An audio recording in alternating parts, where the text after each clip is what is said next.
Hey guys, Austin here, and welcome back to another Pixelmon guide here on the channel. Today we're going to be going over how to get Iron Treads in your Pixelmon world. Now this Pokemon was just added in the most recent Pixelmon update version 9.2.9 for Minecraft version 1.20.2. Now, I'm really excited to go over this thing because this is one of the few Paradox Pokemon we have yet to have added in, and I'm pretty sure in the next coming updates they're going to be focusing on the DLC Pokemon from Scarlet and Violet, since those are the last things that have yet to be really added in. So I'm really excited to see how they do that. But yeah, if you guys have been enjoying the Pixelmon guides on the channel, feel free to leave a like, subscribe if you're new. If you want to see the showcase I did in the most recent update, should be linked to the card's top right hand corner, or you can just search up my channel. And let's get into this. So since this stuff has just been recently added in, their wiki page hasn't been fully updated yet. I'll still have it linked in the description, but I don't have as much information as I normally would have. So Iron Treads here will spawn in the small end islands like every other Paradox Pokemon at an ultra rare chance with a catch rate of 30. So the small end islands, for those who do not know, take place in the end dimension, specifically over the void. So you could typically identify them as these floating platforms here, which is why I didn't really set up here, because in this version of Pixelmon, a lot of Pokemon spawn in, so I didn't want to be distracted on these islands. But this is where you will find the Iron Treads along with the rest of the Paradox Pokemon in the end. Now, there's not an unknown letter there. Now, the best thing in course of action you probably want to take is actually building out the platform. So I always say do this, because as long as you're over top of the void and you hit F3, you will see it is still called the small end island. So you don't want to spend time hopping from rock to rock trying to check the spawns, even though there is a plentiful amount of them.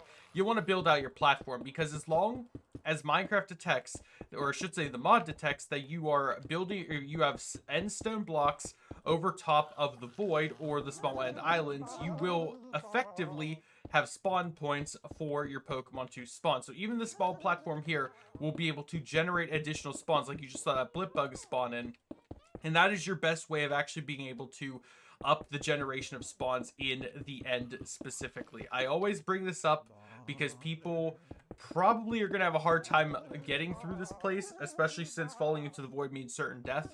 So if you're going to be hunting the Pokemon here, best course of action, build yourself the best platform ever. And before you say, I have no endstone to build out of, there's literally massive islands over there, which will generate you more than enough endstone. Hey, look, there's an iron bundles that spawns in. I guess this thing is in this version of the mod. Either way, though, guys, that is how you get Iron Treads in Pixelmon. Hey, we actually got a wild one to spawn right here.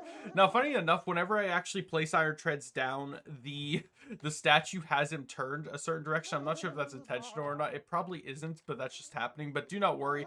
The natural spawns do have them spawning normal. So I'm actually going to Poke Spawn in some of the Iron Treads, and we can go over their drops, because I don't have the wiki page available to tell me what their drops is. So we're just going to guesstimate. Now, like every other Paradox Pokemon, there is the whole Quirk Drive thing that they can have. Not Quirk Drive, whatever the held item is whenever you catch them that boost Paradox moves. That thing normally has, I think, a 5 or 10% chance of being held by any of the Paradox Pokemon when you capture them. But if I defeat this one in battle, he dropped light gray terracotta. Okay, let's KO another one. See if we get anything else. I use electric terrain like a noob. I did not mean to. I'm trying to actually get drops off these things. And what's really cool is the Paradox Pokemon, since it's not really legendary Pokemon, even though it takes a while to get to the end unless you speedrun it, there's a plentiful amount of them. You don't have an issue finding them, really. And does this thing really only drop light gray terracotta? There's got to be one additional drop, right? It can't just be light gray terracotta. There we go. Soft sand. Perfect. So those are the two items I'm going to say this thing drops. Either way, though, guys, that is going to do it for this guide on the channel. If you are currently playing the most recent version of Pixelmon, let me know if you're hunting for Iron Treads, if you have found the shiny yet. If you guys didn't see, I'm actually battling with the shiny one. It's very hard to tell the difference. But either way, I hope you guys did enjoy. Leave a like, subscribe if you're new, and I hope to see you all in the next video. Have a great day, everyone. Stay safe, and goodbye.